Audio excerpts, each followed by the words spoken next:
ప్రభు అయిన యేసుక్రీస్తు ప్రశస్త నామంలో మీ అందరికీ హృదయపూర్వకమైన వందనాలు తెలియపరుస్తున్నాను. అందరికీ వందనాలు. అందరూ బాగున్నారా?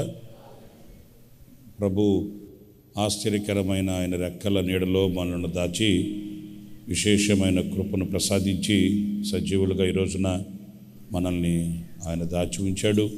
సజీవులుగా ప్రభు సన్నిధిలో మనల్ని నిలబెట్టాడు. అందుకు మనం ఎంతైనా కృతజ్ఞులం, ఆయనను స్తుతించబద్ధులం. ఈ పూట నేను ఒక చక్కటి సందేశాన్ని మీకు అందిస్తాను, మీకు చెప్తాను. ఆ మాటలు మీరు హృదయంలో పదిలపరచుకోవాలని కోరుకుంటున్నాను.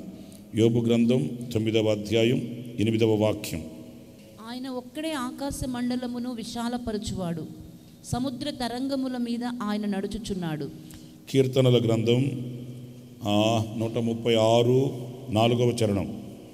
ఆయన ఒక్కడే మహా ఆశ్చర్య కార్యములు చేయవాడు. ఇలాంటి మాటలు చాలా చోట్ల మనం చదువుతాము. చాలా రెఫరెన్సులు మనకు కనిపిస్తాయి.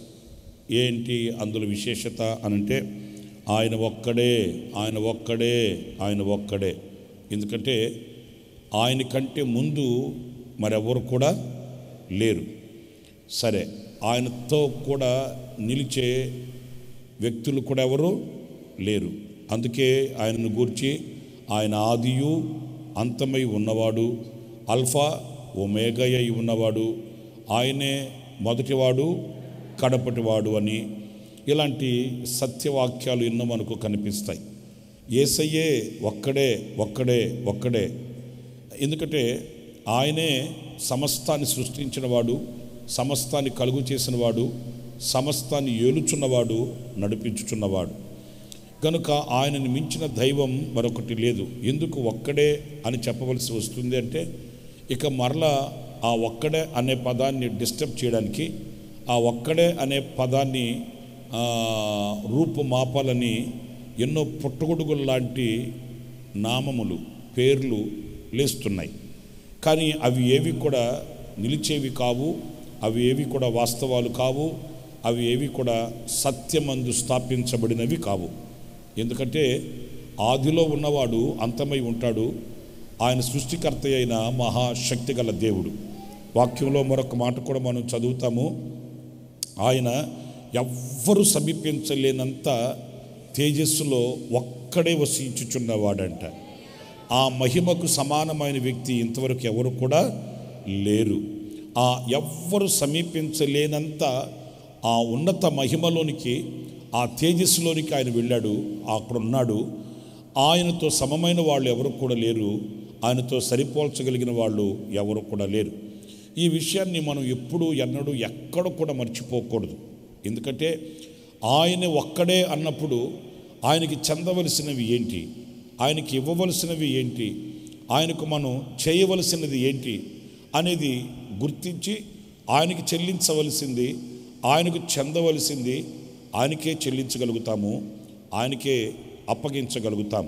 కానీ ఇశ్రాయేలీయుల చరిత్రలో మనం గమనించినప్పుడు వాళ్ళకి ఒక దుర్బుద్ధి పుట్టింది. దానిని దుర్బుద్ధి అనే అనాలి. ఎందుకంటే మోషే పర్వతం మీదకి వెళ్ళాడు, ఆయన దేవునితో గడుపుతున్నాడు. ఈ కొండ క్రింద ఉన్న ఇశ్రాయేలీయులకి ఈ పాడుబుద్ధి పుట్టింది. ఏం పాడుబుద్ధి? వెళ్ళాడు, ఆయన రాలేదు, మరి మమ్మల్ని నడిపించేవాడు ఎవడు అంటే వీళ్ళని ఇంతవరకు నడిపించింది ఎవరు? నడిపించిన విడిపించిన శక్తి గలవాడు ఒక్కడే కదా. ఆయన అల్ఫా ఒమేగా కదా. ఆయన నిన్న నేడు నిరంతరం ఏకరీతిగా ఉన్నాడు కదా. ఆయన మాతో నడుస్తాడు, నిలుస్తాడు. ఇంతవరకు చేర్చిన దేవుడు అంతవరకు తీసుకుని వెళతాడు అనే దేవుని మీద ఉండవలసిన ఆ దృష్టి వాళ్ళు కోల్పోయారు. తత్ఫలితంగా ఏం జరిగింది అనంటే వాళ్ళల్లో వాళ్ళకు ఒక పాడుబుద్ధి, మాకు ఒక దేవుడు కావాలి. దేవుడు ఒక్కడే కదా, దేవుడు ఉన్నవాడు కదా, ఆయన ఎవరూ సమీపించలేని తేజస్సులో వసించుచున్నవాడు కదా. అందుచేత వాళ్ళ ప్రాబ్లం, వాళ్ళ యొక్క సమస్యకు పరిష్కారం ఎక్కడ అనేది వాళ్ళు గుర్తించలేకపోయారు. ఏం చేశారు? అహరోను దగ్గరకు వస్తే అయ్యగారు రెడీగా ఉన్నాడు. అయ్యగారు మనసులో కూడా ఉన్నట్టుంది. ఏమని? ఒక్కడే వెళ్ళాలనా? మమ్మల్ని తీసుకెళ్తే మేము కూడా రామా ఏంటి? దేవుడు ఆయనతోనే మాట్లాడతాడా? ఆయనే భక్తుడా? ఆయనే పరిశుద్ధుడా? ఆయనకే దేవుడు ప్రత్యక్షం అవుతాడా? మాకు ప్రత్యక్షం కాడా? మాతో మాట్లాడ్డా? అనే చేదు బీజం అతని గుండెల్లో కూడా ఉన్నట్టే ఉంది. ఎందుకు నేను ఈ మాట అంటున్నానంటే, వాళ్ళు వచ్చి అడిగినప్పుడు ఏం చెప్పాలి? ఈయన మనకు దేవుడు ఒకడున్నాడు, ఆయన మనల్ని నడిపిస్తాడు. మనకు ఒక నాయకుడు ఉన్నాడు, ఆయన మనల్ని విడిపించి తీసుకుని వచ్చాడు. మనకు ఒక ప్రభువు ఉన్నాడు, ఆయన ఎప్పుడు మనల్ని చేయవిడిచే దేవుడు కాదు. మనం మనుషుల ముఖాలు ఎందుకు చూడాలి? మనం వాళ్ళని వీళ్ళని ఎందుకు అర్జించి వేడుకోవాలి? మనకు దేవుడు ఉన్నాడు కదా, మనకు ఒకే ఒక్క దేవుడు కదా అని చెప్పాలి.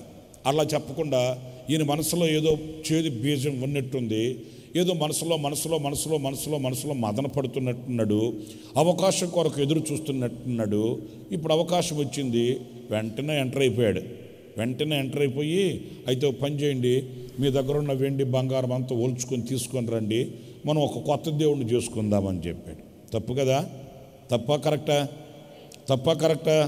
దేవుని వాక్యం ఏమంటుంది? ఆయన ఒక్కడే ఆకాశమందున్నవాడు, ఆయన ఒక్కడే మహా ఆశ్చర్యమైన కార్యాలు చేయవాడు, ఆయన ఒక్కడే. కీర్తనకారుడు అంటాడు, దేవా నా దేవుడవు నీవే, ఇంకొకరు లేడు నాకు, వేరొక్కరు లేరు నాకు. మరి ఇంత నిక్కచ్చిగా ఉన్న అనుభవాన్ని మరి అహరోను ఎందుకో రీచ్ అవ్వలేకపోయాడు. ఎప్పుడైతే వాళ్ళు వాళ్ళ బాధను వ్యక్తం చేశారో, మాకు ఒక కొత్త దేవుడు కావాలని ఆశించారో, వెంటనే ఈయన ఆ మాటకి సమ్మతించాడు, లోబడిపోయాడు, వంగిపోయాడు. ఇప్పుడు ఏం చేశారు అనంటే ఒక కొత్త దేవుణ్ణి చేసుకున్నారు. ఎవరు ఆ దేవుడు అనంటే ఒక దూడ ప్రతిమను చేసుకొని ఆ దూడ ప్రతిమకు ఆరాధన చేయడం ప్రారంభించారు.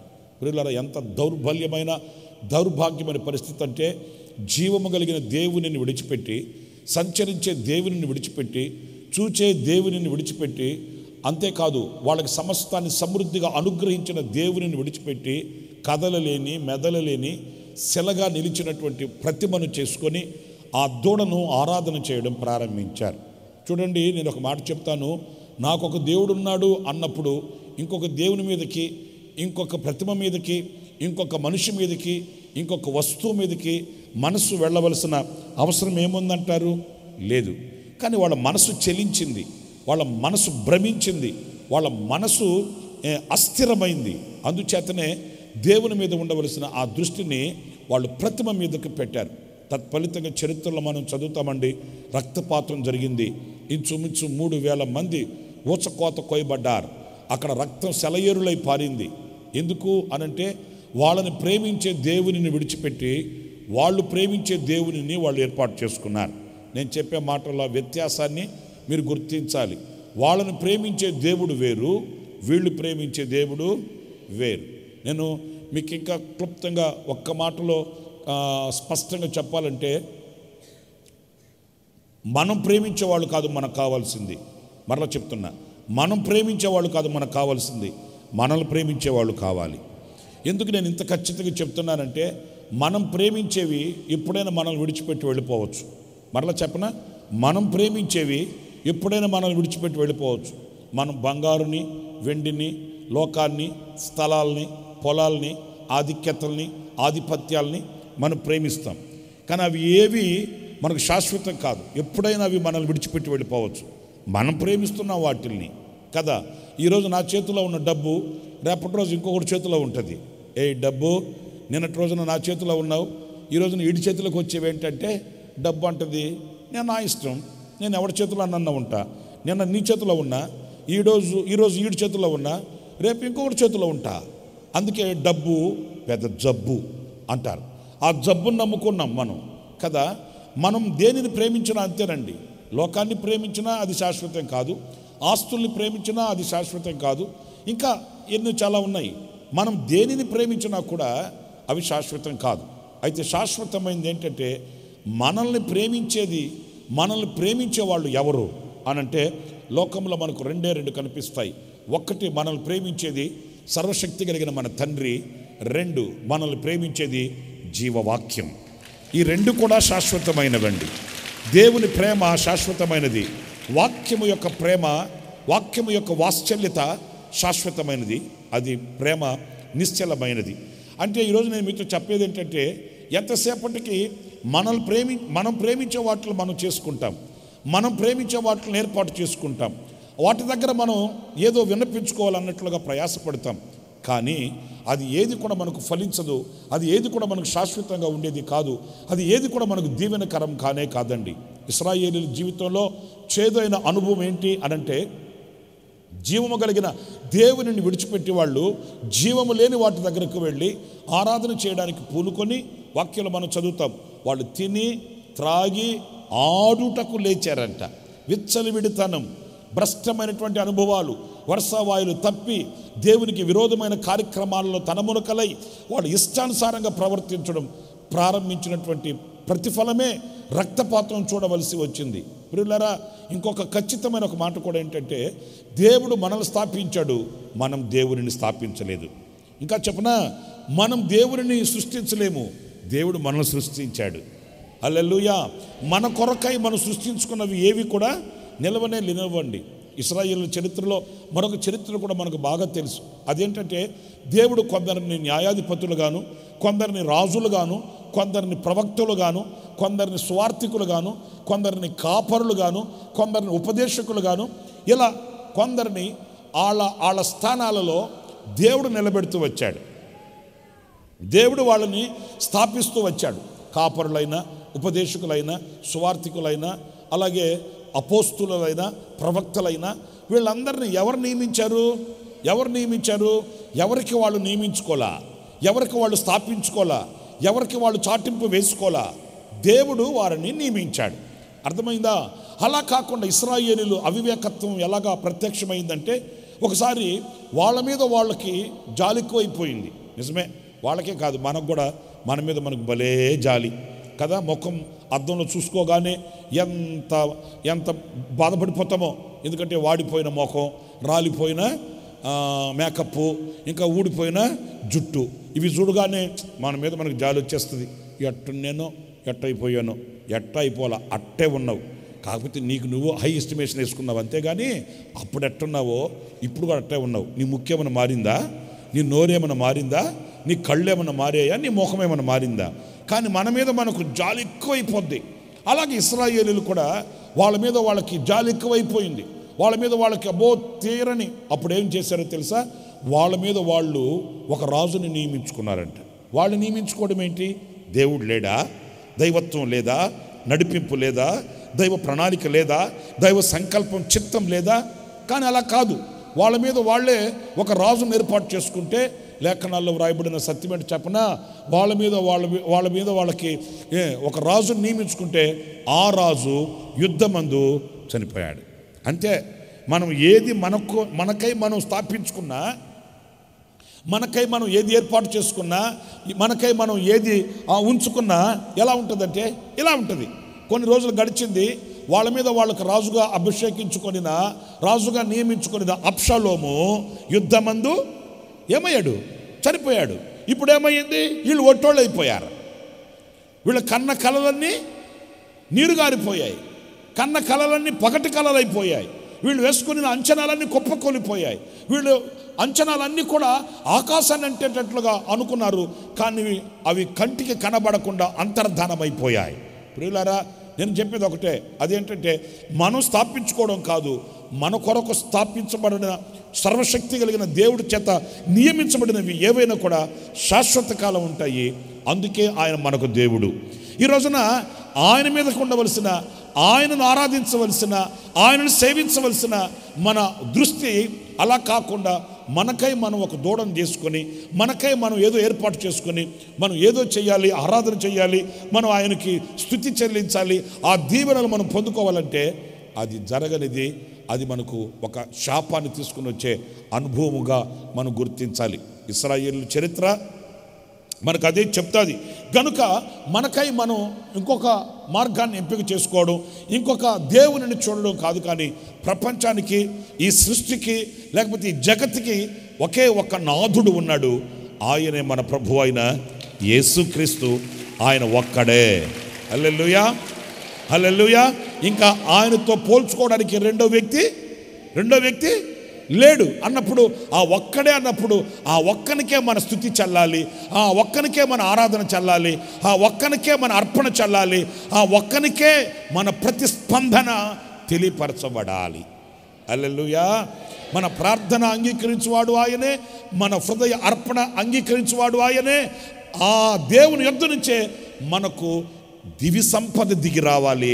ఆ దివి సంపద మన మీద నిలిచి ఉండాలి.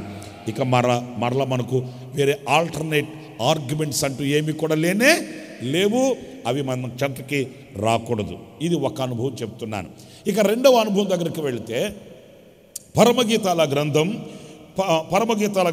6వ కీర్తన, పరమగీతాల గ్రంథంలో 6వ కీర్తన 8-9 చరణాలు. 60 మంది రాణులను 80 మంది ఉపపత్నులను లెక్కకు మించిన కన్యకులను కలరు. నా పావురము. అయితే ఎంతమంది ఉండగా ఈ 9వ వాక్యంలో ఉన్న విశేషం ఏంటంటే నా పావురము నా నిష్కళంకురాలు ఒకతే చాలండి. ఇక్కడ చూడండి, ఇక్కడ సంఘానికి పోల్చబడిన మాట ఇది. ఈ సంఘానికి పోల్చబడిన ఈ మాటలో కూడా మనం గమనించినప్పుడు అనేక మంది ఉన్నారు. వాళ్ళు ఎవరు అనంటే కన్యకలే. ఎవరు? అందరు చెప్పండి, ఎవరు? నేను కాదనట్ల కన్యకలే. వాళ్ళందరూ కూడా బైబిల్ పట్టుకుని తిరిగే వాళ్ళే. వాళ్ళందరూ కూడా సంఘాల్లో ఉన్నవాళ్లే. వాళ్ళంతా క్రిస్మస్ చేసేవాళ్లే, వాళ్ళంతా ఈస్టర్ పండుగ చేసేవాళ్లే, వాళ్ళంతా ప్రార్థనలు చేసేవాళ్లే, ఇంకా అన్ని కార్యక్రమాల్లో పాలు పొందిన కన్యకలేని కాదనట్లే. అయితే నా పావురము, ఎంత రోషము కలిగిన, ఎంత పవిత్రమైన మాట ఈ మాట. ఎందుకంటే అనేక మంది కన్యకలు ఉన్నారు, కానీ నా పావురము ఎలాంటిది అనంటే నా పావురము నిష్కళంకురాలు. అంటే ఈ వాక్యంలో మనం గమనించాల్సింది, అనేక మంది కన్యకలు ఉన్నారు, కానీ నా పావురమునకు లేక నా ప్రియ భార్యగా ఏర్పరచబడిన సంఘానికి ఉన్నంత ఆ నిష్కళంకత్వాన్ని లేక ఆ పవిత్రతని మిగతా కన్యకల్లో నేను చూడలేను. వింటున్నారండి? అనేక మంది కన్యకలు ఉన్నారంట, నియమించబడిన వాళ్ళు ఉన్నారంట, ఆయనతో సంబంధం కలిగిన వాళ్ళు ఉన్నారంట, ఆయనతో సహవాసం కలిగిన వారు ఉన్నారట. అయితే ఈయన తమ భార్యను లేకపోతే తమ ప్రియ సంఘాన్ని ఒక ప్రత్యేకించబడిన అనుభవంతో చెప్తున్నాడు. నా ప్రియురాలు, నా పావురము నిష్కళంకురాలు. వాళ్ళంతా కన్యకలే, వాళ్ళంతా కూడా నాకు సంబంధించిన వాళ్ళే, వాళ్ళంతా నన్ను ఆరాధించండి వారే, వాళ్ళంతా నన్ను స్తుతించండి వారే. కానీ నా ప్రియురాలు, నా పావురములో ఉన్న ఆ నిష్కళంకత్వాన్ని నేను వాళ్ళలో చూడాలి కదా. వింటున్నారని చెప్పే మాట. ఈ నిష్కళంకురాలు ఆయన, ఈ సంఘం, ఈ ప్రియ భార్య ఒకటే. ఇది ఒక ఆత్మ సంబంధమైన పరసంబంధమైన ధ్యాసతో దృష్టితో కూడిన మాట అండి. అన్నప్పుడు ఈ ఒక్కటే అనే ఈ నిష్కళంకురాలు, ఈ పావురము అనే ఆ సంఘము యొక్క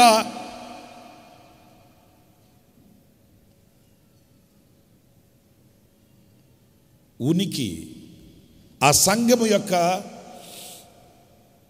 అనుభవం, ఆ సంఘము యొక్క గుర్తింపు మనం గమనించాలి. ఈ సంఘానికి ఉన్న విశేషం ఏమిటి అంటే ఆయన ప్రియురాలు, ఆయన పావురం అనే ఈ సంఘానికి ఉన్న ఆధిక్యత ఏంటి? ఈ ఆధిక్యతని నేను సంతరించుకున్నానా? ఈ ఆధిక్యత నేను కలిగి ఉన్నానా? సంఘం అంటే ఏంటండి? సంఘం అంటే ఏంటి? మీరు కూర్చున్న పట్ట, లేకపోతే ఈ భవంతి, ఈ ఫ్యాన్లు, ఈ లైట్లు, ఈ మైకులు, ఏ సంఘం? అసలు మీరు ఎవరు ఇక్కడికి రాకపోతే ఇది సంఘమే కాదు. మీరు లేకపోతే ఇది సంఘం కాదు. సంఘం అంటే ఏంటి? సంఘం అంటే ఏంటి? సంపూర్ణతకు సాగిపోతున్న సమూహమే సంఘం. బోర్డు ఉండొచ్చు, హోసన్నా మందిర్ అని బోర్డు ఉంటుంది, బ్యాప్టిస్ట్ చర్చ్ అని బోర్డు ఉంటుంది, లూథరన్ చర్చ్ అని బోర్డు ఉంటుంది, ఇంకా కొన్ని సంఘాలు ఉన్నాయి కదా, పెద్ద పెద్ద సంఘాలు ఉన్నాయి కదా, బోర్డులు ఉంటాయి. కానీ సంఘము ఏ బోర్డు ఉన్నదైనా, అది బ్యాప్టిస్ట్ అయినా, లూథరన్ అయినా, సిఎస్ అయినా, పెంతెకోస్తు అయినా, హోసన్నా అయినా, ఎన్ని బోర్డులున్నా ఆ లోపల ఉండేది ఎవరు అనంటే, ఆ సంఘాలలో ఉండేది ఎవరంటే సంపూర్ణత కొరకై సాగిపోతున్న సమూహం. ఇప్పుడు మీరంతా ఎన్ని వేల మందిగా ఉన్నారు, మీరంతా ఎవరు అనంటే మీరంతా సంపూర్ణత కొరకు సాగిపోతున్న ఒక సమూహం. ఇక్కడ పార్టీ మీటింగ్ జరగట్లే, ఇక్కడ కుల ప్రస్తావన ప్రకటించట్లే, ఇక్కడ మరో మరో ఆఫర్లు ఇవ్వట్లే, పథకాలు పెట్టట్లే. మనం విశ్వాసంలోనికి వచ్చాము, పరిశుద్ధులుగా మార్చబడ్డాము. ఈ పరిశుద్ధులమైన మనము ఈ పరిశుద్ధతలో 100% రీచ్ అవ్వడానికి వెళ్తున్నాం. సంపూర్ణత అంటే ఏంటి? ఇది ఎరుపు, ఇది తెలుపు, ఇది అట్లా కాదు. విశ్వాసంలో నుంచి పరిశుద్ధతలోకి వచ్చాం. పరిశుద్ధతలోకి వచ్చిన తర్వాత అందరూ పరిశుద్ధులమైపోలా. ఈ పరిశుద్ధతలో హై రేంజ్ 100% ఒకటి ఉంది, అక్కడ రీచ్ అవ్వాలి. ఇప్పుడు 10th క్లాస్లోకి వెళ్తామండి, వెళ్ళిన తర్వాత సంవత్సరం రోజులు చదివితే కదా ఎంటర్ అయిపోయిన తర్వాత అయిపోయిందా? నో. ఇప్పుడు ఈ పరిశుద్ధతలో మనం సంపూర్ణలో కావాలి. పరిశుద్ధులమని పేరు పెట్టుకున్న వాళ్ళల్లో కొన్ని అవకతవకలు ఉండొచ్చు, లోటుపాట్లు ఉండొచ్చు. వాటిలన్నింటినీ రెక్టిఫై చేసుకుంటూ రావాలి, వాటిలన్నింటినీ సరిచేసుకుంటూ రావాలి, వాటిలన్నింటినీ కడుక్కుంటూ రావాలి. ఈ పరిశుద్ధతలో 100% రీచ్ అవ్వాలి, అక్కడికి రావాలి. ఏమంటే చర్చకి వచ్చేవాళ్ళు కూడా ఇలాగ చేస్తారంటండి. చేయొచ్చు అంటే చేయొచ్చు అని పర్మిషన్ ఇవ్వట్లే. ఒకవేళ అలాంటి బలహీనత వాళ్ళల్లో ఉన్నదేమో, వాళ్ళు ఇంకా మారాలి. ఏమంటే చర్చకు వచ్చే వాళ్ళు కూడా అబద్ధాలు చెప్తారండి. ఒకవేళ అతను అలాంటి బలహీనత వారిలో ఉన్నదేమో, వాళ్ళు వదులుకోవాలి, విడిచిపెట్టాలి, మారు మనసు పొందాలి. పరిశుద్ధతలో 100% రీచ్ అవ్వాలి, అక్కడికి రావాలి. అక్కడికి రావడానికి, అక్కడికి చేరడానికే ఇక్కడ సమూహంగా మనం కూడుకుంటున్నాం. ఇదేం కానుకలు పోగేసుకోవడానికి మీటింగ్ కాదు ఇది. ఏదో మీరు వస్తారు ఇస్తారని మేము కాసుకొని లేము, లేకపోతే మేమేదో మీకు ఇస్తాము తీసుకెళదాం, లేకపోతే మేమేదో ఇస్తాము తిందామని మీరు రాలా. మనమంతా ఇక్కడికి ఎందుకు వచ్చాము అని అంటే, మనలో ఉన్న బలహీనత ఒక్కొక్కటి వాక్యపు వెలుగులో సరిచేసుకుని విడిచిపెట్టి మనలో పూర్ణమైన పరిశుద్ధత కలగడానికి, దేవుని వాక్యాన్ని ధ్యానించుకోవడానికి, దేవుని వాక్యాన్ని వినడానికి, జీవితాన్ని పవిత్రపరచుకోవడానికి, దేవుని వాక్యము ద్వారా మన బ్రతుకుని పరిపూర్ణ చేసుకోవడానికి ఇక్కడికి వచ్చాం. హల్లెలూయా చెప్పండి. హల్లెలూయా, హల్లెలూయా, హల్లెలూయా. ఇప్పుడు ఈ సంఘం ఎలాంటిదై ఉండాలి అని అంటే, అందరిలా కన్యకల్లా ఉండడం కాదండి. మేము కూడా ఒక బోర్డు పెట్టేసుకొని మాది ఫలానా చర్చ్, మాది ఫలానా ఫెలోషిప్, మాది ఫలానా మినిస్ట్రీస్. ఇప్పుడు ఎవరు చర్చిలు గిర్చిలు ఏమి పెట్టట్లేదులే, ఎవరు పట్టినా ఇప్పుడు మినిస్ట్రీస్ అన్నీ పెడుతున్నారు. ఎంతమంది ఉన్నారయ్యా మీ చర్చిలు అంటే? ఒక 15 మంది ఉన్నారండి. మీ చర్చి పేరేంటి? ఫలానా మినిస్ట్రీస్. ఇప్పుడు ఆ పాత రోజుల్లోనైతే ఇవి ఉండేవి చర్చిలు, మందిరం అట్లాగని. ఇప్పుడు ఎవరు పెట్టినా మినిస్ట్రీయే. ఒక మినిస్ట్రీ, ఒక విజిటింగ్ కార్డు, ఒక లెటర్ ప్యాడ్, ఎవరు పెట్టినా సరేలేండి, నేను కాదనట్లేదు. వాళ్ళ ఇష్టం, వాళ్ళ పిలుపు, వాళ్ళ దర్శనం. మనం దాన్ని తప్పు పట్టడానికి లేదు. దేవుడు వాళ్ళతో చెప్పింది వాళ్ళు చేస్తున్నాము అంటున్నారు వాళ్ళు. అది చెప్పిందో కాదు దేవుడు తెలుసుకుంటాడు. మనకెందుకు వచ్చిన గొడవ? ఆ పాపంలో మనం పాలొందడం ఎందుకు? అనవసరం. అయితే ఒకటి నేను చెప్పేది అదేంటంటే, ఆయన పావురము ఉంది. ఆయన పావురం ఎలాంటిది? ఈ కన్యకలందరితో సమము కాదు. ఆయన సంఘం ఉంది, ఈ కన్యకలందరితో సమము కాదు. ఆయన పేరు పెట్టబడిన, ఆయనకు సొంతమైనటువంటి ఒక సంఘం ఉంది. ఆ సంఘం ఎలాంటిదంటే, కన్యకలందరిలో కూడా ఆ సంఘం ప్రత్యేకించబడింది. ఆ సంఘంకున్న పరిశుద్ధత, ఆ సంఘమునకున్న నిష్కళంకత్వం ఇంకెవరికి లేదు. అందుకే కన్యకల్ని వేరు చేశాడు, ఆయన సంఘాన్ని వేరు చేశాడు. ఆమేన్, హల్లెలూయా. ఇప్పుడు మనం ఒక ప్రశ్న, నేను ఆ కన్యకలతో కలిసిన వ్యక్తిగా ఉన్నానా? ఏది భక్తి చేస్తూ నేను కూడా ప్రభువుని ప్రేమిస్తున్నాను, నేను కూడా పాటలు పాడుతున్నాను, నేను కూడా చప్పట్లు కొడుతున్నాను, నేను కూడా కానుకలు ఇస్తున్నాను అని అంతవరకే ఆగిపోతూ మురిసిపోతూ మోసపోతున్నామా? లేక ఆయన ప్రియమైన పావురం ఉంది, నిష్కళంకురాలు, మచ్చ మడత డాగు అని చదువుతాం కదా. ఎప్పుడన్నా మీరు ఆలోచించారా? మచ్చ ఎప్పుడు పడుతుంది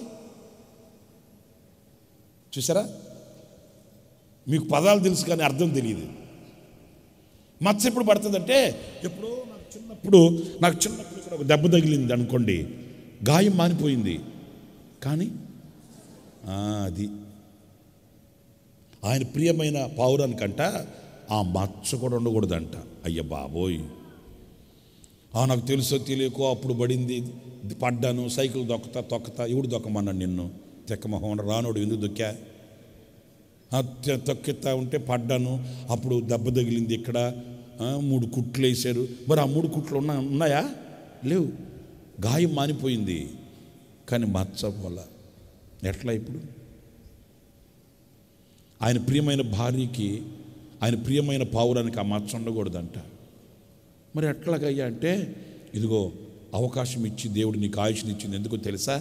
ఆ మచ్చని మాపే రక్తం చేత కడగబడి శుద్ధీకరించబడడానికి. ఆయన రక్తం ప్రతి డాగుని కడుగుతుంది, ఆయన రక్తం ప్రతి మచ్చని మారుస్తుంది, ఆయన రక్తం ప్రతి వ్యక్తిని ఉతక స్నానం చేస్తుంది. ఇది ఒక అవకాశం నీకు. ఈ 2024వ సంవత్సరంలో ఎందుకు ఆయన నిన్ను సజీవునిగా ఉంచాడు?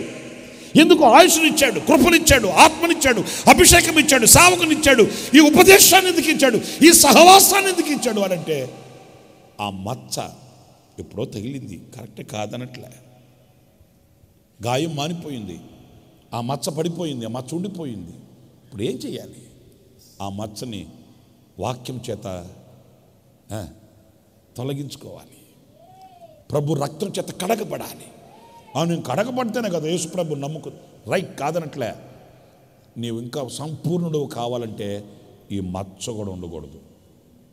మరి అదే వాళ్ళంతా కన్నికలే, కానీ ఈ పావురం నిష్కళంకురాలు. ఎలాగైందంటే కడగబడడం కాదు, ప్రతి మచ్చని, మచ్చ అంటే ఇదిగో ఇది నేను చెప్పాను కదా, ఎప్పుడో తగిలింది, గాయం మానిపోయింది, సమస్య పరిష్కారం అయిపోయింది, ఆ మచ్చ కూడా ఉండకూడదు.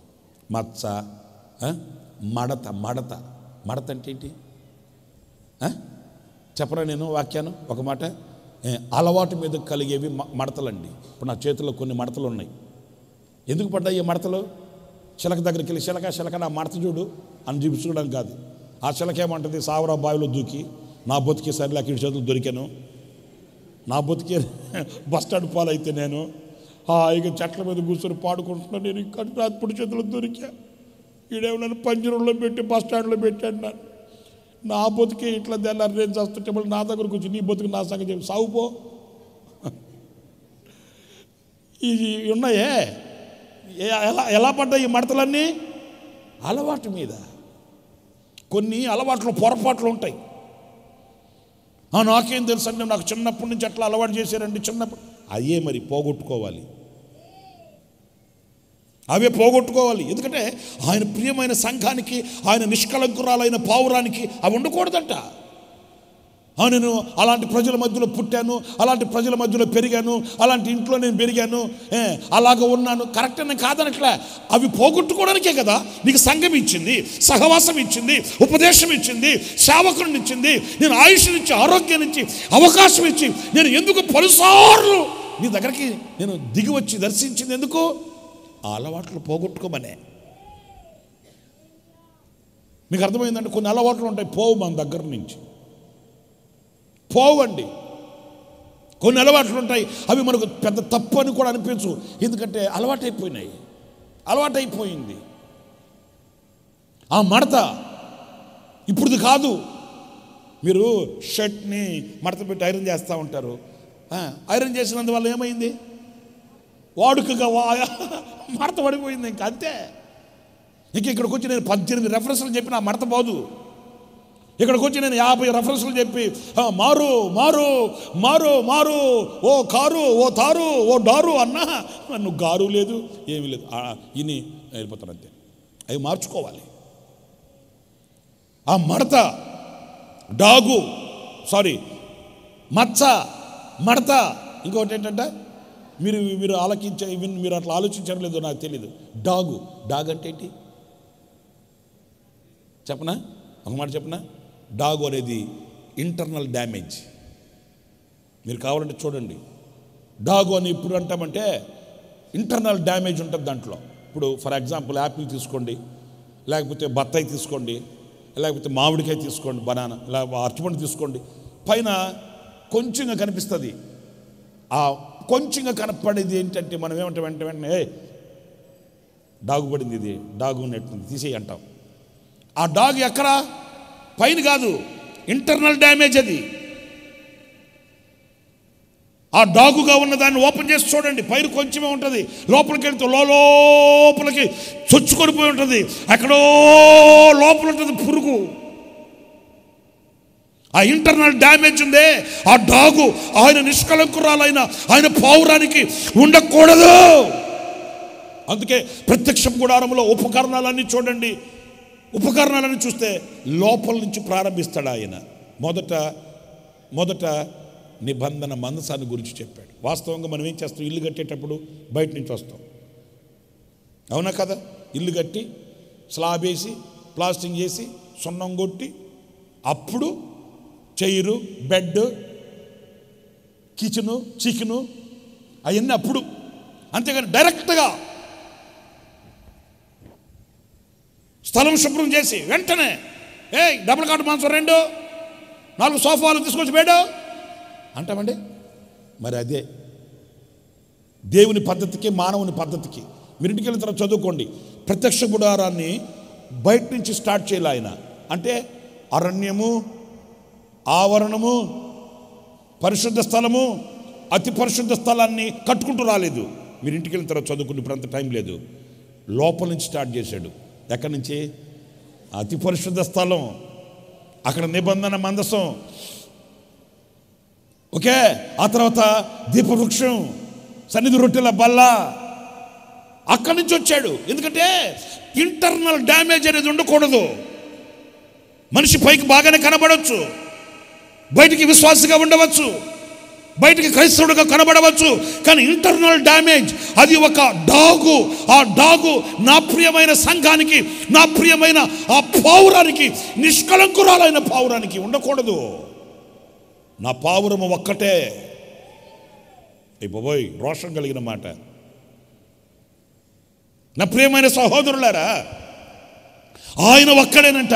ఆయనకి సంబంధించిన ఆయన ప్రియ భార్యగా ఉన్న సంఘం, నిష్కలంకురాలైన పావురము ఒక్కటే. చాలామంది కన్నికలు ఉన్నారు, చాలామంది ఉపపత్నులు ఉన్నారు. ఇంకా ఆ వాక్యంలో మనం చదువుకుంటూ వెళ్తాము, రాణులు కూడా ఉన్నారంట. అనేక మంది రాణులు, ఉపపత్నులు, అనేక మంది కన్నికలు ఉన్నప్పటికీ వీళ్ళందరూ నా సింహాసనమునకు యోగ్యులు కారు సుమా. హల్లెలూయా, చెప్పండి, గట్టిగా చెప్పండి. మరి ఈ రోజున నువ్వు ఏ స్థితిలో ఉన్నావు? మనం ఏ స్థితిలో ఉన్నాము? ఓ ఆచారాన్ని ఆశ్రయం చేసుకున్నామా, లేక ఒక పద్ధతిని మనం నియమించుకొని ఇదే మోస పద్ధతి? మా ఊర్లో ఒక మాట ఉండేది, అదేంటంటే సర్వరోగ నివారణ. ఏ నివారణ? ఏ జబ్బు కన్నా చెప్పు ఒకే టాబ్లెట్. అయ్యా కడుపు నొప్పిగా ఉంది, ఇదిగో పొద్దున ఒకటి మధ్యాహ్నం ఒకటి వేసుకో. మరుసటి రోజు అయ్యా ఈ రోజు నెలలు వస్తున్నా, ఈ రోజు నెలలు బట్టి అయ్యా ఉదయం ఒకటి మధ్యాహ్నం ఒకటి వేసుకో. ఇదే, ఏం మార్పు ఉండదు. ఇంకా మనాళ్ళు కూడా ఆ పద్ధతికి అలవాటైపోయారు. ఏదైనా బలహీనత వచ్చిందా, కొబ్బరి నూనె సీసా తీసుకో. ఏదైనా బలహీనత వచ్చిందా, ఫోన్ చేయి, పాస్టర్ గారు మోకాళ్ళ మీద పెట్టు. మోస పద్ధతి. ఇంకంతే, ఇంకా ఎదుగు బొదుగు ఏముండదండి. అయ్యో నేను ఎలా ఉన్నాను, ఏం చేస్తున్నాను, నాలో ఎలాగ మార్పు చెందుతున్నాను, నాలో ఎలా సంపూర్ణతకి వెళుతున్నాను, నాలో కలిగిన ఆ ఫుల్ఫిల్ లేక నింపబడుతున్న అనుభవాలు ఏంటి? నో, అంత జ్ఞానం మనకు లేకుండా పోతుంది ఈ ఆచారాల మత్తులో. ఇప్పుడు సంవత్సరానికి ఒకసారి ఎగ్జామ్ ఉంటుంది, సంవత్సరానికి ఒక పరీక్ష, ఇది చదువుకునే పిల్లలకి. ఆ ఒక్క పరీక్ష కొరకు 3 నెలలకు ఒకసారి పరీక్షలు పెడతారు లేదా? ఎందుకు? తిన్నది అరక్క. ఎందుకంటే ఆ ఫైనల్ ఎగ్జామ్లో బాతుగుడ్డు పెట్టకుండా ఒకేసారి ఏం చేస్తారు? 3 నెలలకు ఒకసారి 6 నెలలకు ఒకసారి, అంటే 3 నెలలకి ఏం చేస్తారు? పరీక్షలు పెడతారు.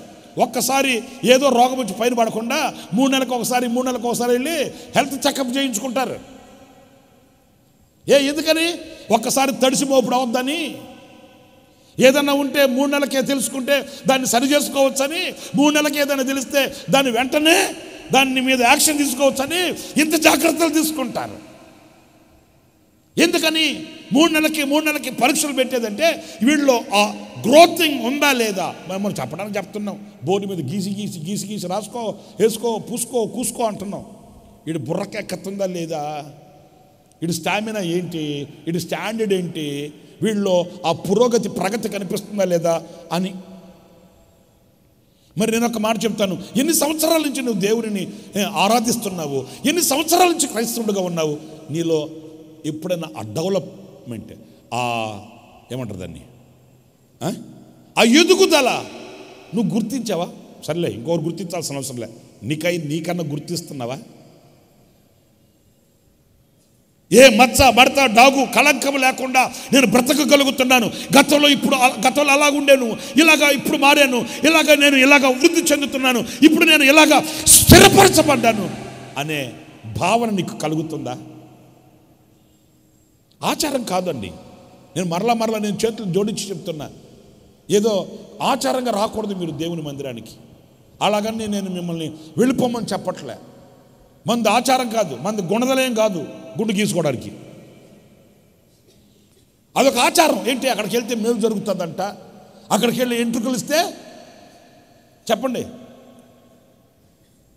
అద్భుతాలు జరుగుతాయంట, నాగపట్నం పోతే మనకు అన్ని కలిసి వస్తాయంట. ఇవన్నీ నమ్మకాలు, మూఢనమ్మకాలు, ఇవన్నీ ఆచార సంబంధమైన నమ్మకాలు.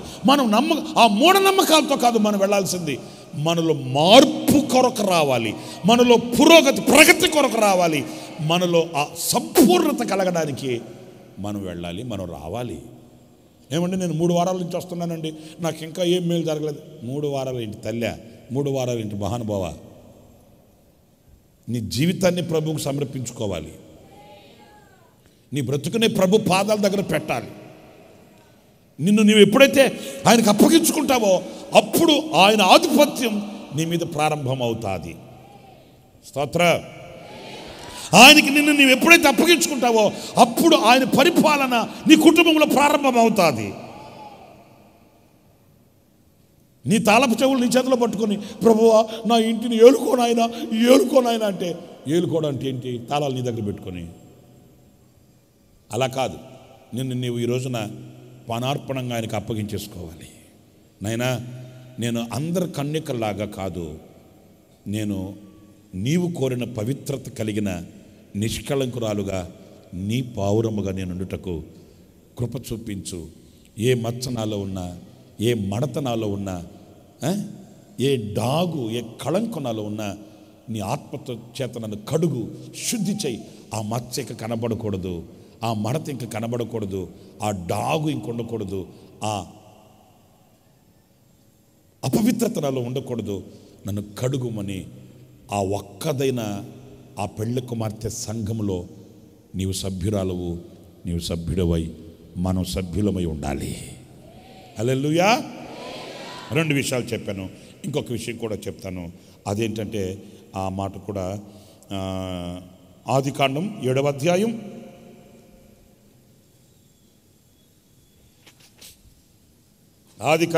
7వ అధ్యాయం 1వ వాక్యాన్ని చదువుతారు. యెహోవా, ఈ తరము వారిలో నీవే నా ఎదుట నీతిమంతుడివై ఉండుట చూచితిని. ప్రభు చెప్తున్నాడండి, ఈ తరము వారిలో నీవే నా ఎదుట నీతిమంతుడు, నీవు ఒక్కడవే నా ఎదుట నీతిమంతునిగా కనబడ్డావు. అందరు తలలు పైకెత్తాను.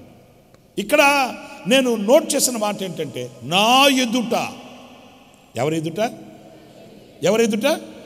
ఇప్పుడు మీ ఎదుట నేను నీతిమంతుడినే, మీ ఎదుట నేను భలే నీతిమంతుడిని. ఎందుకంటే తెల్ల లాల్చి కాళ్ళ దాకా వేసేసుకున్నా, పొడవాటు లాల్చి. ఇంక మరలా ఏమో వేదిక ఎక్కేసా, ఇంకా నేను రాగాలు తీస్తే రోగాలు పోతాయి, నా మాటలు కోటలు దాటిపోతాయి. ఇంకా నన్ను గురించి ఏం చెప్పుకునేది? మీ అందరి ముందు నేను పెద్ద నీతిమంతుడిని. మరి దేవుని ఎదుట ఇప్పుడు మీ ముందు చెప్పినంత ధైర్యంతో నేను దేవుని ఎదుట చెప్పాలి కదా. మరి దేవుని ఎదుట ఇప్పుడు ఎన్నో కోట్ల మంది ఉన్నారండి ఆ తరమ వారిలో. ఈ నోవాహులో ఉన్న స్పెషాలిటీ ఏంటి? ఈ నోవాహులో ఉన్న ఆధిక్యత ఏంటి? ఏ మనుషుల్లో ఆయన ఒక్కడేనా? మనుషులు లేరా? జనాభా లేరా? కరోనా వచ్చిందా? కొట్టకపోయిందా? కలుపకపోయిందా? మరి అన్ని లక్షల మంది ప్రజల మధ్యలో నీవు ఒక్కడవే అంటాడేంటి అని అంటే వాళ్ళందరూ నీతిమంతులే. ఎవడు నీతిమంతులు కాదంటావేంటి? నీతిమంతులు కాదంటే వాళ్ళు ఒప్పుకుంటారేంటి?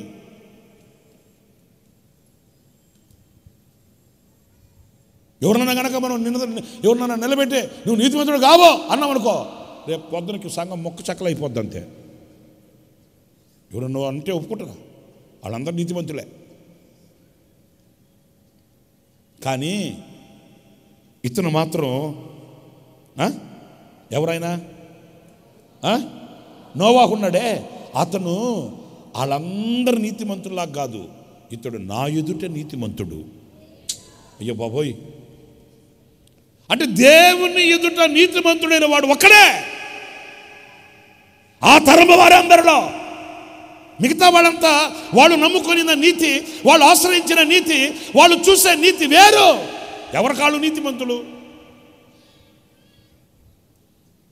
వాళ్ళు నమ్ముకున్న దాంట్లో వాళ్ళకి ఆ క్లారిటీ ఉంది. ఏమన్నా మేము పిల్లికి కూడా హాని తలపెట్టమండి, అసలు మేము నడిస్తే కాలు కింద చేయం కూడా రావదండి. ఆయన నీతి అది.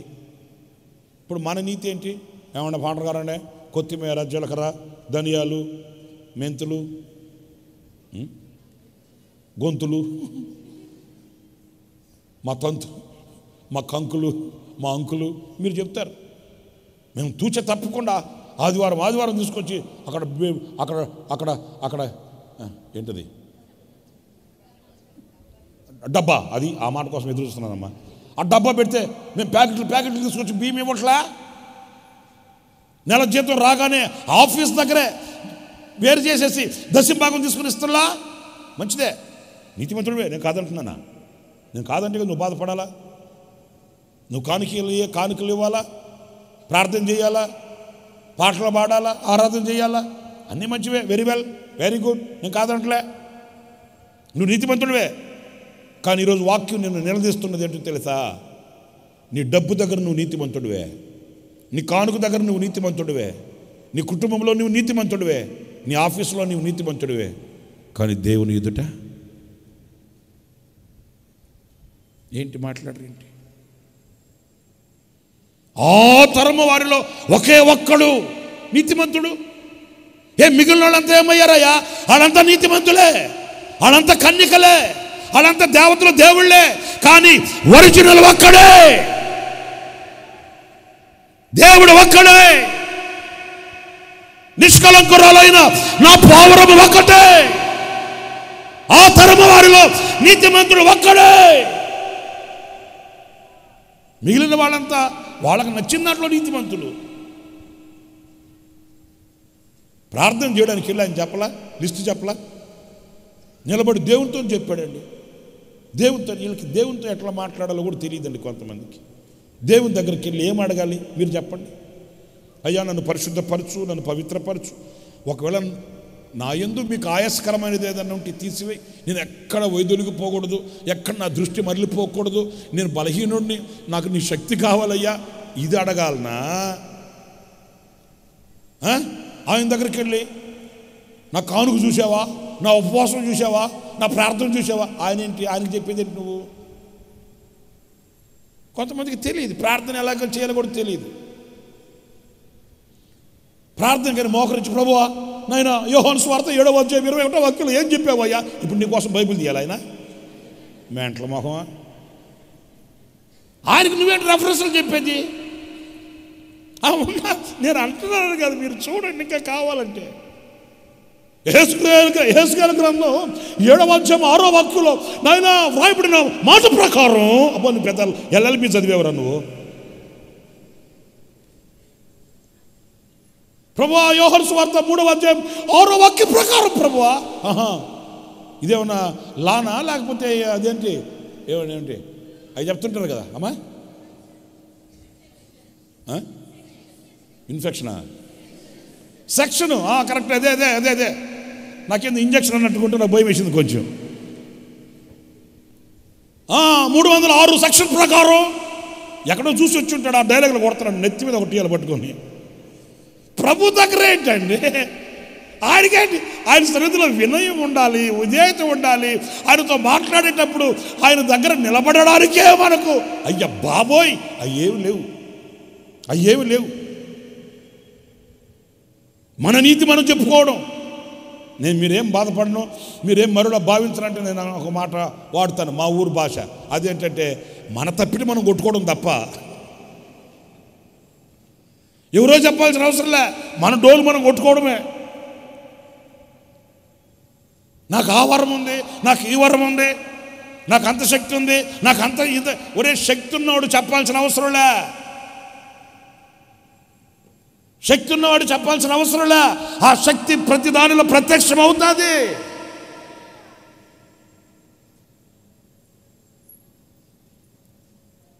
నేను అది ఇచ్చాను, నేను ఇది ఇచ్చాను, అంత ఇచ్చానంటే ప్రభు విన్నట్టుగా వదిలేశాడు. వింటున్నారా? ఆ వెనకున్నవాడు ఉన్నాడే, అతగాడు వెనకున్న వాళ్ళని ముందున్న వాళ్ళని చూడలా, దేవుని చూచాడు. అది మనం ఒకవేళ అలాంటి వాళ్ళకి మనం ఘనత ఇవ్వకపోవచ్చేమో, కానీ అతడు నికృష్టుడే, పాపిష్టోడే, దుర్మార్గుడే. కానీ అతను పోల్చుకుంది ఈ ధనవంతుల్లాగా మనుషులతో కాదు, దేవుని ఎదుట పోల్చుకున్నాడు. నాయనా నేను ఒక మాట అంటానంటే, అతను దేవుని మందిరానికి వచ్చాడంటే, దేవుని సన్నిధిలో నిలబడ్డాడంటే అతని స్టాండర్డ్ ఏంటి? భయభక్తి లేనుడై వస్తాడేంటి? కానీ అతను తనను చూసుకోవాలా, నాకింత భక్తి ఉంది, వాళ్ళకంటే బెటర్, వీళ్ళకంటే సిన్సియర్, ఇలా పోల్చుకోవాలా. దేవుని ఎదుట నిలబడి దేవునితో చెప్పుకున్నాడు, నాయనా నేను తల ఎత్తుటకై నేను యోగ్యుడను కానయ్యా. నేను ఏమని ప్రార్థన చేసేది, ఏమని నిన్ను అడిగేది ప్రభువా? దేవుని ఎదుట ఏదో మనుషులు చూస్తున్నారని,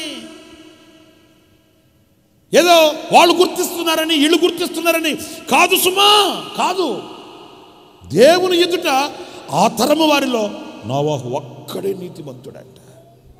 ఎప్పుడైనా దేవుని ఎదుట నేను మీతో విశదీకరంగా విఫలంగా అరమర లేకుండా మాట్లాడుతున్నాను. ఒక సేవకునిగా మీరు ఏది చేసినా దేవుని ఎదుట ఈ కానుక దేవుడు చూస్తున్నాడు, ఈ అర్పణ దేవుడు చూస్తున్నాడు, ఈ ప్రార్థన దేవుడు చూస్తున్నాడు, ఈ ప్రార్థన దేవుడు వింటున్నాడు.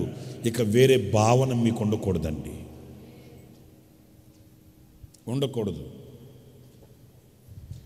వేరే భావన ఉండకూడదు. నువ్వు చేసే ప్రతిదీ ప్రభు పేరట చేయాలి. నువ్వు చేసే ప్రతిదీ ప్రభు ఎదుట చేయాలి. ఆయన ఎదుట నీవు నీతిమంతుడవు కావాలి, ఆయన ఎదుట మనం నీతిమంతులము కావాలి. మన నీతి దేవుని ఎదుట నిలబడాలి. నేను చిన్న ఎక్స్ప్లెయినింగ్ అంటే ఒక చిన్న వ్యాఖ్యానం చెప్తాను వినండి. మన నీతి దేవుని ఎదుట నిలబడాలి. మనమంతా నీతిమంతులమా కాదా? బాప్తిస్మం ద్వారా నీతిమంతులం అయ్యామా లేదా? అయ్యాం. అయితే ఒకటి, ఈ నీతి దేవుని ఎదుట నిలబడాలి. మీకు ఉదాహరణకు చెప్తాను చూడండి. ఇంగ్లీష్ రానోళ్ళ దగ్గర నేను మాట్లాడాను అనుకో, ఇంగ్లీష్ మాట్లాడాను అనుకో అంటారు. ఎందుకంటే ఏ చెట్టు లేని దగ్గర ఆనందం చెట్టే గొప్ప. ఇంగ్లీష్ రాను ఏ ఊరు పచ్చి పల్లెటూరాడు వాళ్ళ దగ్గరికి వెళ్ళి హ్యాండ్స్ అన్నాడు అనుకో, వాళ్ళ పాప నోరు తిరక్క అంటున్నాడు. వాళ్ళ దగ్గర నా నీతి గొప్పదే, పాప వాళ్ళకేం తెలియదుగా. వాళ్ళ దగ్గర నేను పెద్ద భక్తుడినే, వాళ్ళ దగ్గర నేను పెద్ద పాదిరినే కదా. దట్ సేమ్ టైం యోగ్యులైన వాళ్ళ ఎదుట నిలబడ్డప్పుడు నీ నీతి ఏంటి? యోగ్యులైన వాళ్ళ ఎదుట నిలిచినప్పుడు నీలో ఎంత కొదువ కనిపిస్తుంది, ఎంత లోటు కనిపిస్తుంది. ఏమి రాని చదువు లేని వాళ్ళ దగ్గర మాట్లాడిన ఏమంటారు ఆ ఫ్లో, ఉత్తీర్ణ లేని వాళ్ళ దగ్గర నిలబడి మాట్లాడగలవా? లేదు. అంత లోటుని దగ్గర పెట్టుకొని, అంత కొదువుని దగ్గర పెట్టుకొని నేను నీతిమంతుడిని మునిసిపోవడం ఏంటది? అపవిత్రమైన ప్రజల ఎదుట ఒకవేళ నీవు నీతిని ప్రదర్శిస్తున్నావు, కానీ దేవుని ఎదుట నువ్వు ప్రదర్శించగలవా ఆ నీతిని? ఆయన ఎదుటకు కావలసిన నీతి, ఆయన ఎదుట నిలవగలిగినంత నీతి కలుగున్నామా? మనలో ఇంకా లోటు కనిపిస్తుంది. ఆ లోటుని పూడ్చుకోవాలి, ఆ లోటుని సరిచేసుకోవాలి, దైవ శక్తిని పొందుకోవాలి. నాయన, ఇంతవరకు నేను ఏదో చేసేస్తున్నాను, ఏదో ఇచ్చేస్తున్నాను, ఏదో అనుకుంటున్నాను, కానీ నేను ఇంకా చెయ్యాలి, నేను ఇంకా ఇవ్వాలి, నేను ఇంకా రావాలి, నేను ఇంకా ఉండాలి. నాకు ఆ శక్తి ఇంకా కావాలి. ఆ నిగ్రహ శక్తిని ప్రసాదించు, ఆ కృప నాకు ఇంకా అనుగ్రహించు, ఆ ఆత్మ బలముని ఇంకా నీకు అనుగ్రహించు. ఆయన పాదాలు పట్టుకోవాలి. ఎప్పుడు మనం జయించేసామని మనం అనుకోకూడదు. పరిశుద్ధుడైన పౌలు అదే అన్నాడు కదా. ఏమన్నాడు? నేను జయించేశానని, నేను రాణించేశానని నేను ఎప్పుడు అనుకో. పరిశుద్ధుడైన పౌలే ఆ మాట అంటే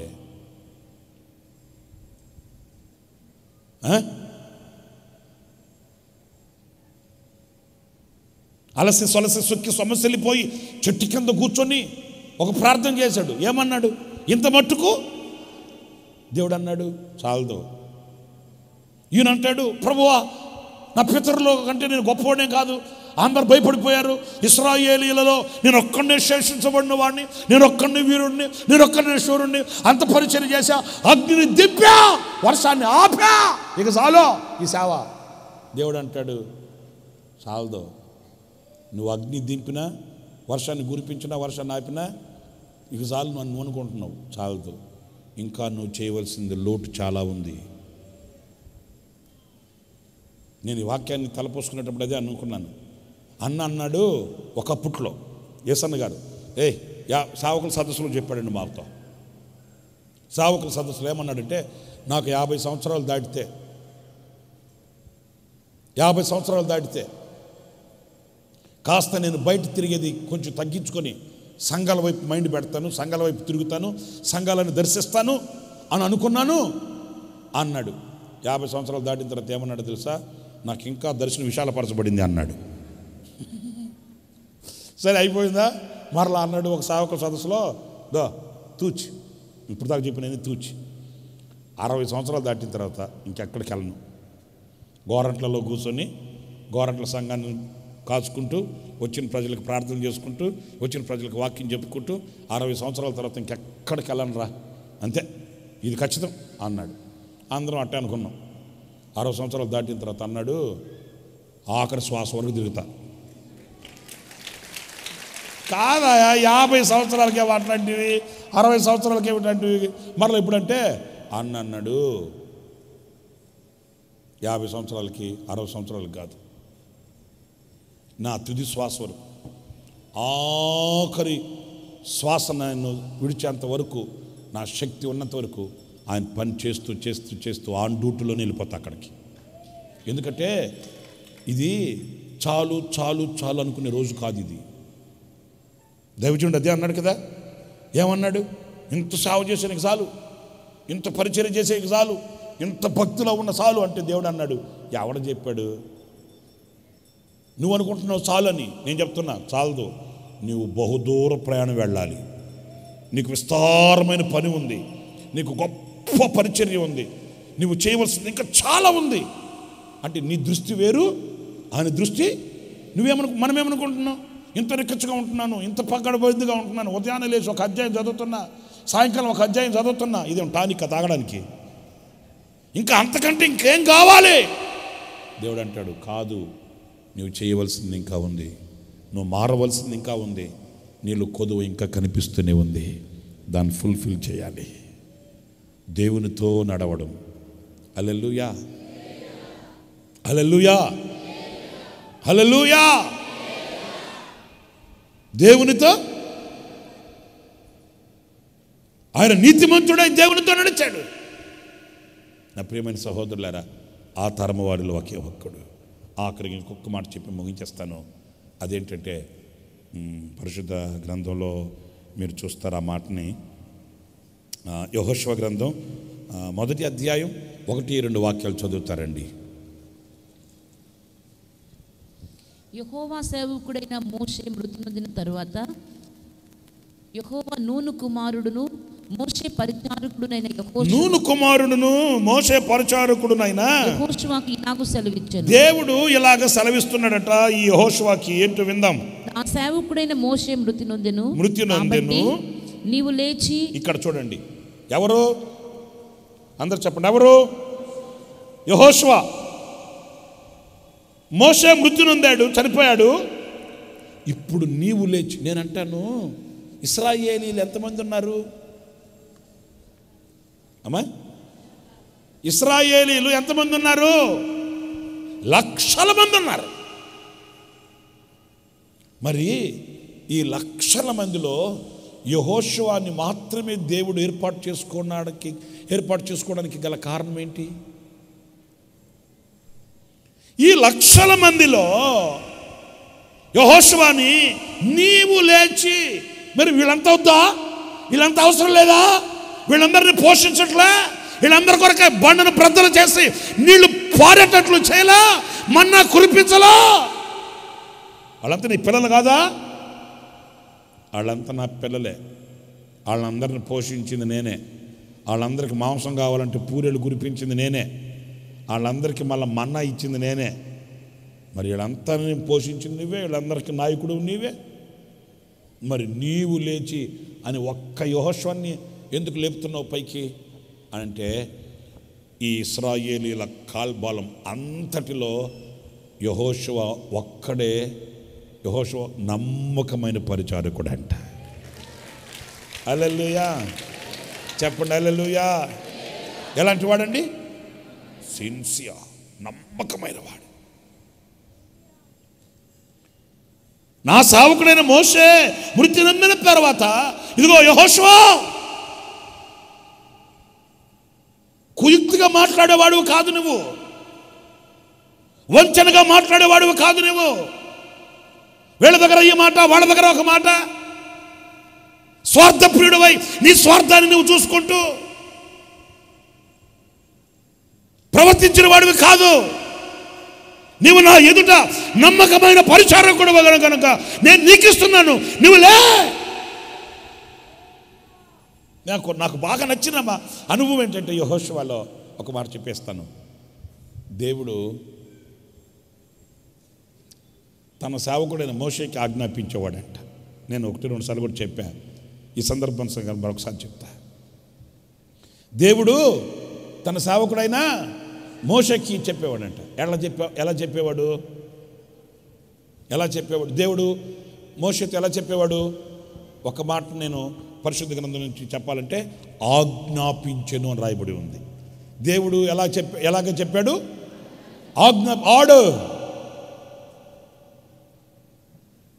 ఆర్డర్ మోషే, నేను ఈ కొండ మీద నీకు చూపిన మాదిరి చొప్పున గుడారమును కట్టుటకు జాగ్రత్త పడు. ఇది దేవుని ఆజ్ఞ. మీరు గమనించాల్సింది, దేవుడు మోషేకి ఎలా ఆజ్ఞాపించాడో అలాగే మోషే యెహోషువకి చెప్పాడంట. ఇప్పుడు ఆయన దేవుడు కాబట్టి మోషే విన్నాడండి. ఇప్పుడు మోషే అట్లాగే చెప్తే ఎట్లా? మీలో కొంతమందికి అర్థం కాల. అదిగో ఎరుసూపులు చూస్తున్నారు నన్ను, ఇంకా అర్థం కాక. అర్థమయ్యేటట్టు కూడా చెప్తారులే, ఉండండి. ఇప్పుడు యేసన్న గారు ఉన్నారండి, మన ఆత్మీయ తండ్రి. హలో, వింటున్నారా లేదా? మన ఆత్మీయ తండ్రి దైవజనులు యేసన్న గారు ఉన్నారండి. ఇప్పుడు ఆయన మాట్లాడినట్టు నేను మాట్లాడచ్చండి? మాట్లాడండి, నోరు తెరిచి మాట్లాడండి. ఆయన మాట్లాడినట్లు నేను మాట్లాడచ్చా? మాట్లాడకూడదని మీరు అంటున్నారు. మాట్లాడాడు మోషే. మరి అదే యెహోషువకి మనకు తేడా. ఇప్పుడు మీరేమంటారు? ఆయన మాట్లాడాడు, నువ్వు మాట్లాడకూడదు అంటారు. నిజమే, కానీ మోషే మాట్లాడాడు. దేవుడు ఎలాగైతే ఆజ్ఞాపించాడో, దేవుడు ఎలాగైతే మాట్లాడాడో, అలాగే మోషే యెహోషువ ఎదుట మాట్లాడితే యెహోషువ అక్షరాల అలాగే చేశాడంటండి. చప్పట్లు కొట్టకపోయారా? ఆమేన్, ఆమేన్. ఇప్పుడు మనం ఏమంటామంటే, ఏమన్నా యేసన్న గారు చెప్తే అంటామండే, యేసన్న గారు చెప్పినట్టు నువ్వు చెప్తే అట్టా. మరి అదే ఇప్పుడు యెహోషువ ఏమనాలి? ఏమన్నా దేవుడు చెప్తే వింటామండే, దేవుడు చెప్పినట్టు నువ్వు చెప్తున్నావేంటే అనాలనా లేదా? చెప్పరేంటండి? దేవుడు ఏమన్నా బతిమాలుతాడా? ఆయన నా బుజ్జోరకొండ మోషే నీ అంటే సావకుండా నాకు లేడయ్యా, నువ్వు అంటే నాకు ఇష్టమయ్యా, అసలు నువ్వు అంటే చెవు కోసుకుంటానయ్యా, నీ మాట అంటే ముక్కు కోసుకుంటానయ్యా, అలా చెప్తాడా? దేవుడేమన్నా ఆర్డర్, ఆజ్ఞ ఇస్తాడు. దేవుడు మోషకి ఆజ్ఞ ఇస్తే, ఆర్డర్ ఇస్తే, మోషే కూడా యెహోషువకు ఆర్డర్ వేశాడంట. అప్పుడు యెహోషువ మీలాంటి తీర్పు తీర్చేవాడైతే ఏమనాలి? ఆయనంటే ఆయన అట్లా మాట్లాడతాడండి, ఆయన చెప్తే మేము వింటామండి, ఆయనకంటే విలువ ఇస్తామండి, ఆయనంటే దానికి విలువ ఉందండి, ఆయన మాట్లాడండి, నువ్వు మాట్లాడితే మాకు కుదురుతుందా అనాలి యెహోషువ, అనాలి యెహోషువ. కానీ యెహోషువ అలాగ అనలేదు. నా యజమానుడా చెప్పండి అయ్యా, నేను అలాగే చేస్తాను. ఇశ్రాయేలీలలో యెహోషువ వంటి వాడు లేడు, ఒక్కడే. చాలామంది ఉన్నారు, మోషేతో కూడా ఉన్నారు, చాలామంది ఉన్నారు భక్తులు, పాటలు పాడిన వాళ్ళు, పాటలు రాసిన వాళ్ళు, ఆరాధనలు చేసిన వాళ్ళు, కీర్తనలకు పుస్తకాలు రాసిన వాళ్ళు ఉన్నారు. కానీ పాటలు రాసిన వాళ్ళు వీళ్ళే, పాటలు పాడిన వాళ్ళు వీళ్ళే, డ్యాన్సులు వేసిన వాళ్ళు వీళ్ళే, గిలక తప్పిట్లు పెట్టుకొని తప్పిట్లు బగలగొట్టిన వాళ్ళు వీళ్ళే. కానీ దేవుని దృష్టి మాత్రం యెహోషువ మీద ఉంది.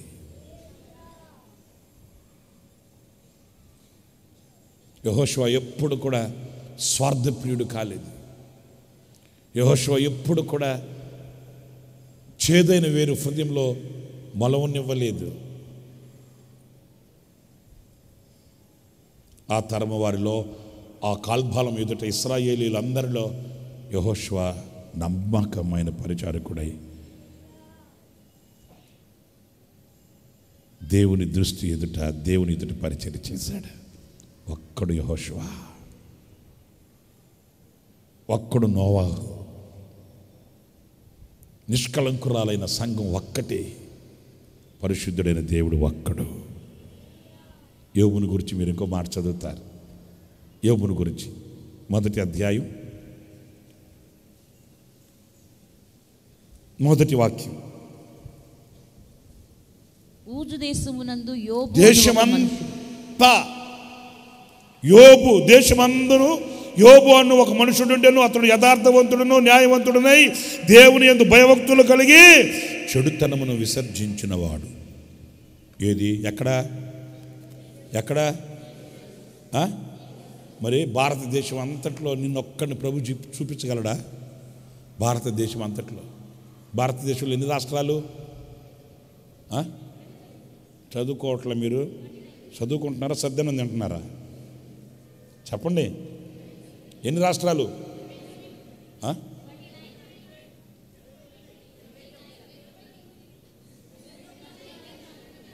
ఏం చీటి పార్టీ ఇదేమన్నా? 29 రాష్ట్రాలు, 29 రాష్ట్రాల్లో నీ పేరు చెప్పగలడా ప్రభు? ఎందుకంటే ఇప్పుడు మళ్ళీ మ్యాట్నికి వెళ్ళాలి కదా.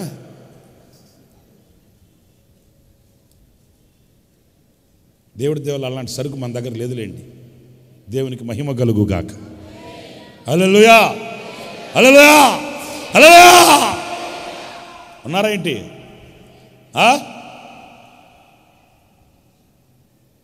ఆ దేశమంతటిలో కోట్ల మంది మధ్యలో యోబు ఒక్కడే యథార్థవంతుడు. అతని భక్తిలో వంచన లేదు, అతని సమర్పణలో వంచన లేదు, అతని త్యాగంలో వంచన లేదు. అన్నీ ఉన్నప్పుడు ఎలా ఉన్నాడో అన్నీ పోయినప్పుడు కూడా భక్తిలో యథార్థత అంటే అట్లా ఉండాలండి. యథార్థవంతుడు అంటే ఒక్క విషయంలో కాదు, అన్నీ ఇచ్చి పరిశీలించాడు దేవుడు, అన్నీ తీసేసుకొని పరిశీలించాడు. అన్నీ ఇచ్చినప్పుడు ఎలాగైతే ఉన్నాడో అన్నీ పోయినప్పుడు కూడా అట్లాగే ఉన్నాడు. మంది అట్లా కాదు, అన్నీ ఇస్తుంటే భుజాలు ఎగరేస్తాం. ఏమాత్రం ఇచ్చిన దాంట్లో ఒకడు పోతే మాత్రం మొహం మార్చేస్తాం. ఏమ్మా ఏం లేదులే, కాదమ్మా ఏం లేదులే. అప్పుడు వెనకలోకే కప్పకాలు దొక్కిందంటే అమ్మగారు ఏదో ఊడ్చుంటాడు దేవుడు అని. ఏదో ఒక 2% 2 or 3% మగాళ్ళు కొంచెం అంటుంటారు దిగమింగుకొని. ఇక మా మహిళా లోకం సంగతి నేను చెప్పాల్సిన అవసరం లేదు. అన్నీ కనుక ఇస్తూ ఉంటే దేవుడు ఎత్తి చెప్పులు వేసుకుని నడుస్తారు. ఇంకా నేను ఎక్కువ వ్యాఖ్యానం చేయకూడదు. అమ్మో నాయనో దేవుడు. భార్య చెల్లెల్ని ఏమంటారు? మర్దలు. యోబు గారు మర్దలు అయిపోతారు అందరూ. అంటే అర్థం ఏంటి? యోబు గారు భార్యకి చెల్లెళ్ళు అయిపోతారు అన్నీ ఇస్తుంటే.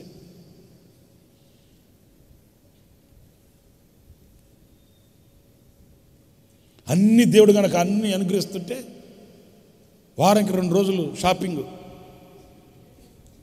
బ్యాగ్ ఒకటి వేసుకుని, కండక్టర్ బ్యాగ్ ఒకటి వేసుకుని, మరి ఆ బ్యాగులో ఏముంటాయి నాకు ఇప్పటికీ అర్థం సాగుతాం. కండక్టర్ కంటే డబ్బులు వేసుకోవడానికి బ్యాగ్ కావాలి. ఇప్పుడు అసలు బ్యాగ్ లేకపోతే గుడ్డుకెళ్ళినట్టే. అదే కనుక ఏమి దేవుడు కనుక చూద్దామని కనుక ఇచ్చిన ఏమి తీసేసాడు అనుకో, ఇక్కడ ఉంటారా?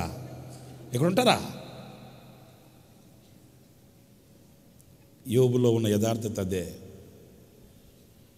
అన్నీ ఇచ్చినప్పుడు సంతృప్తిగా ఉన్నాడు, అన్నీ పోయినా కూడా తృప్తిగానే ఉన్నాడు. యెహోవా ఇచ్చెను అది. అందుకే ఆ దేశంలో ఒకే ఒక్కడు, ఇశ్రాయేలీయుల కాలభవనంలో ఒకే ఒక్కడు, కన్యకలందరిలో ఒకే ఒకటి, దేవుళ్ళని పేరు పెట్టుకున్న వాళ్ళందరిలో ఒకే ఒక్కడు. నా సన్మానానికే లేచి నిలబడండి, అందరూ ఆరాధన చేద్దాం. నా సన్మానానికే మహనీయుడవు నీవేనయ్యా, మహనీయుడవు నీవేనయ్యా, మహనీయుడవు మహనీయుడవు.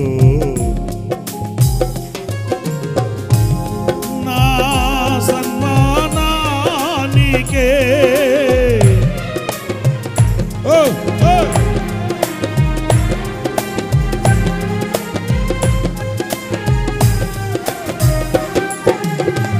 మహనీయుడవు.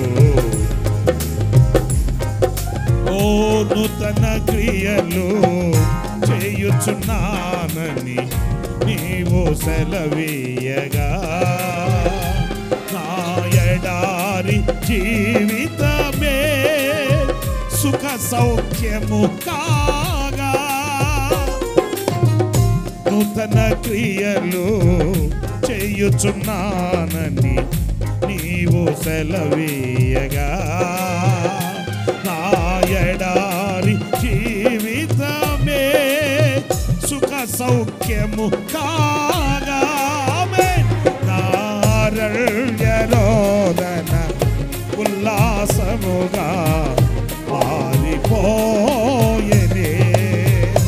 నారణ్యరోదన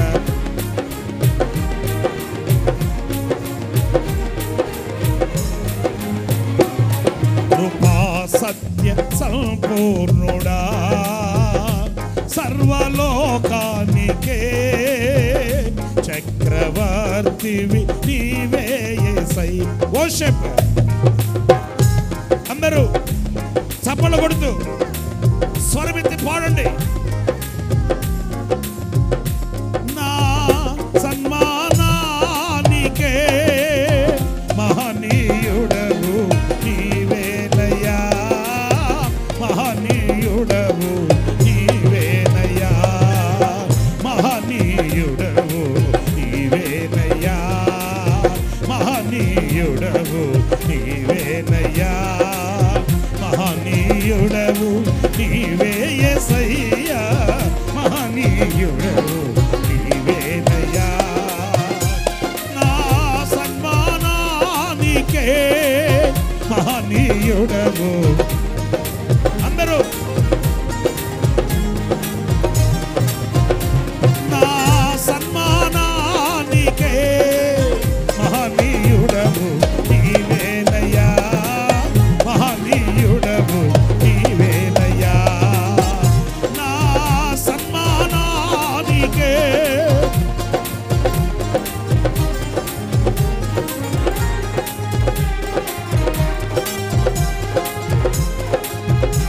కృపా సత్య సంపూర్ణుడా, సర్వలోకానికే చక్రవర్తివి నీవే యేసై. ఆయన తప్ప వేరొక దేవుడు లేడు, ఆయన తప్ప వేరొక ఆశ్రయము లేదు. ఆయనే సత్య దేవుడు, ఆయనే నిత్య దేవుడు. ఆయనకే స్తుతి మహిమ ఘనత కలుగుగాక.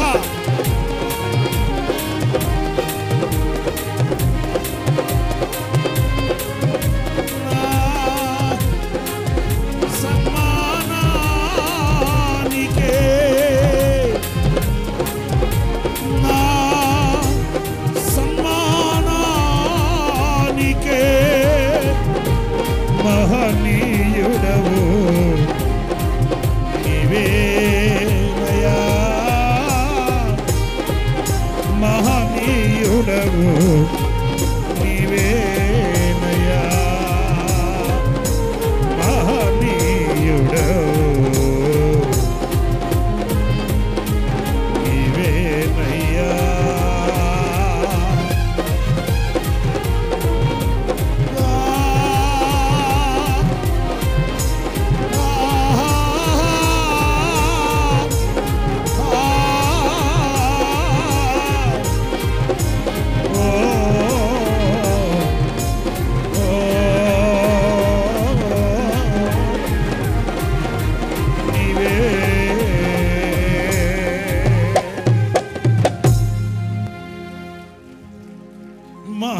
మహనీయుడవు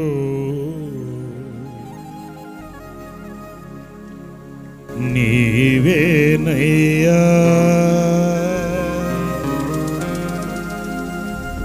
అందరూ చేతులు పైకెత్తి స్వరమెత్తి పాడుదాం. నా సన్మానానికే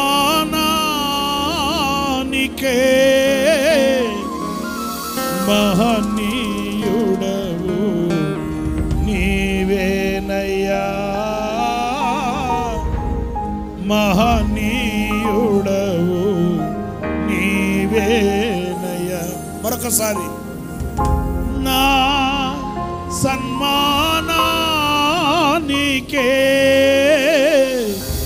మహనీయుడవు నీవేనయ్యా, మహనీయుడవు నీవేనయ్యా, మహనీయుడవు నీవేనయ్యా, మహనీయుడవు నీవేనయ్యా, మహనీయుడవు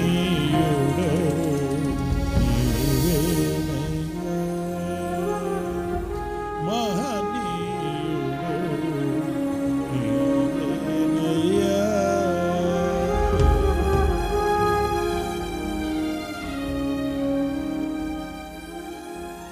ఆయన ఒక్కడే ఆకాశ మండలమును విశాలపరచువాడు. ఆయన ఒక్కడే మహాశ్చర్యమైన కార్యములు చేయవాడు. ఆయన ఒక్కడే ఆదియు అంతమై ఉన్నవాడు.